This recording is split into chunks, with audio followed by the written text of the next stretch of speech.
Hello, babies. Good morning, good afternoon, good evening, né? Hello. Espero que vocês estejam bem, né? Soon vamos nos encontrar novamente, ok? E aí, gente, eu venho com essa videoaula curtinha só pra corrigir a última atividade que a gente fez, né? Baseada aqui na matéria da aula passada, que foi modal verbs, né? A parte de modal verbs vai ficar dividida entre duas aulas, né? Então a gente teve a primeira aula que falava do must, que falava do have to e que falava do should, né? Yes. E a gente tem ainda outros modal verbs para estudar nas próximas aulas. Mas por enquanto a gente vai com must, should e o have to. Né? Então vamos lá. Como é que a gente lembra, como é que a gente tem que se ligar?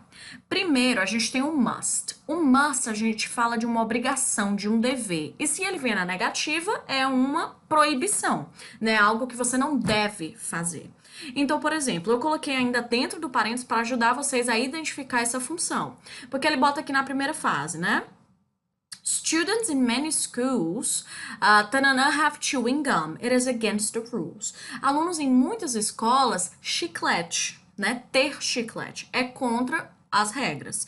Então, eles não devem ter chiclete. Por esse motivo, nesse item aqui, eu marcaria o mustn't, né? Students mustn't ou must not, né? Que é esse aqui, a primeira opção, ter chiclete, porque é contra as regras. Então, como eu tô falando de uma proibição, eu tenho que usar o mustn't, né? Aí, continuando. A gente tem aqui, ele já fala dentro do parênteses que é uma obrigação, é um dever, né? Então já meio que deixa, assim, escapar, você já sabe que é um must, né? Mas aí você vai, ó. To join this table tennis academy, né? Para fazer parte dessa academia de tênis de mesa, students ter 16 anos. Students devem ter uma obrigação que os alunos tenham 16 anos. Então, você só pode fazer parte dessa academia, enfim, se você tiver. Então, como é uma obrigação, como é um dever, a gente vai usar o must, né? Que é aqui o terceiro item. Students must be 16 years old, né? Eles devem ter 16 anos. Aí, continuando, a gente viu must, a gente viu should e a gente viu have to. Aí, vamos lá, should. Teacher, quando é que eu uso esse should aí que a senhora tá falando? Eu vou usar o should para dar um conselho, para dar uma recomendação, né? Não é tão forte e incisivo quanto o must, porque o must é um que você deve, é uma obrigação, né? Uma proibição. Já o should, né? Ele é mais um conselho. Pai, você deveria fazer isso. Não, pai, se você tá doente, você deveria ir pro hospital. Né? Então, eu tô dando um conselho, uma recomendação, né? Ele é mais sutil, ele é mais leve. Então, o should serve para isso. Aí ele coloca aqui dentro do parênteses que ele quer um should, um conselho na negativa, né? E aí ele fala assim, ó, you touch that plate, it's very hot, né? Você tocar aquele prato está muito quente, então você não deveria tocar nesse prato, está muito quente. Pode ser que você toque, não é uma regra, não é uma negação, uma proibição. Dizer, tu não deve tocar no prato. Não, você não deveria, eu não aconselho que você faça isso, né? Mas se quiser, vá, meu filho, pega esse aqui, não tô nem vendo, não. Então, you shouldn't, né, que é o primeiro item aqui, you shouldn't touch that plate, você não deveria tocar esse prato, né? Ele está muito quente.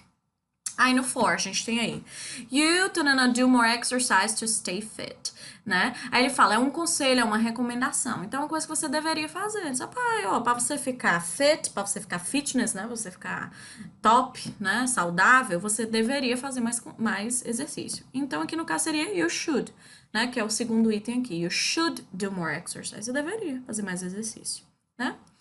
E na quinta, gente, é o have to.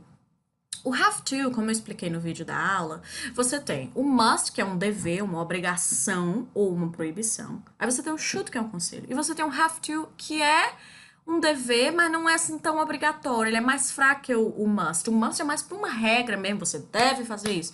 Já o have to é tipo assim, você tem que fazer alguma coisa. É um dever, né? Mas não é tão obrigatório, né?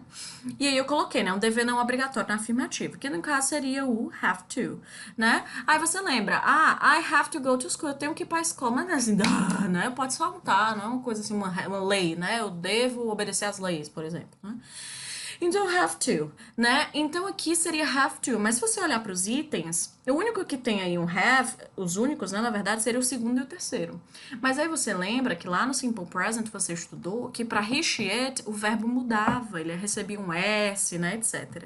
Então, nesse caso, seria a segunda opção. He has to. Né? Ele tem. Sempre que for para ele, para ela e para isso, a gente tem que usar o has ao invés do have no presente. Né? Então ele tem que limpar a garagem, está cheia de lixo. Mas ele não deve limpar a garagem hoje. Ele pode limpar. Ele tem que limpar. Né? É um dever dele, mas não é tão obrigatório. Ok? Então he has to clean the garage. Ok? É só isso, gente. Bem basic, bem simple, ok? Próxima aula, se vocês tiverem alguma dúvida, vocês podem falar comigo. Don't forget, ok? And that's it. Thank you, bye bye, and I'll see you next class.